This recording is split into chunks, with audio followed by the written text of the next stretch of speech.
ఒక్కసారి కారం పొడి చేయండి. ఈ కారం పొడి పప్పులు, కొబ్బరి 2 కలిపి చేశాననమాట. ఇది ఇడ్లీలోకైనా, అట్టులోకైనా, దేనిలోకైనా అట్టు వేశాక దాని మీద వేయడానికైనా చాలా చాలా బాగుంటుంది. ట్రై చేయండి. అన్నంలోకి కూడా సూపర్గా ఉంటుంది.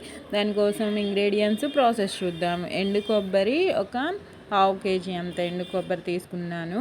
దాంతోపాటు పుట్నాలు కూడా ఒక పావు కేజీ, 2 పావు కేజీలు 2 తీసుకొని ఎండుమిర్చి ఒక 150 గ్రామ్స్ ఎక్కువగానే తీసుకోండి. ఎందుకంటే కొబ్బరి కాస్త తీయగా ఉంటుంది కాబట్టి ఎండుమిర్చి కాస్త ఎక్కువే పడతాయి. అన్నీ పచ్చివేనండి, డ్రైగానే వేస్తున్నాను, ఫ్రై ఏం చేయట్లేదు. ఇంకా ముందుగా పుట్నాలు పౌడర్ కొబ్బరిని పౌడర్ చేసి పక్కన పెట్టుకున్నాను. పుట్నాలు, దాంతోపాటు ఎండుమిర్చి, ఉప్పు ఒక 1 స్పూన్ అంత పెద్ద స్పూన్తో వేసుకోండి, ఎక్కువగానే పడుతుంది. సరిపోకపోతే కలిపేటప్పుడు చెక్ చేసుకొని వేసుకోండి. ఇవి 2 కలిపి పౌడర్ చేసేసుకుందాము.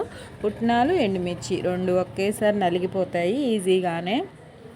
ఇంకా నలిగిన మిశ్రమాన్ని, ఆ పౌడర్ని నీట్గా ఎండు కొబ్బరిలో కూడా అది కూడా దీనిలోనే ఎండుమిర్చి మిగిలినవి ఉన్నాయి కదా, అవి కూడా వేసుకొని చక్కగా మిక్సీ పట్టేసుకొని దానిలో వెల్లుల్లి కూడా వేసుకొని పౌడర్ చేసుకొని మొత్తం కలిపి మిక్స్ చేసుకుంటే మన టేస్టీ కారం పొడి, పప్పుల కొబ్బరి పొడి అనొచ్చు. చక్కగా మిక్స్ చేసేసుకొని దేంట్లో అయినా ఎంజాయ్ చేయడమే. ఒక్క చుక్క నూనె వాడకుండా చేసుకోగలిగే కారం పొడి, ఏ ఫ్రై లేకుండా చేసేసుకోవచ్చు ఇంట్లోనే ఈజీగా, టేస్టీగా, హెల్తీగా.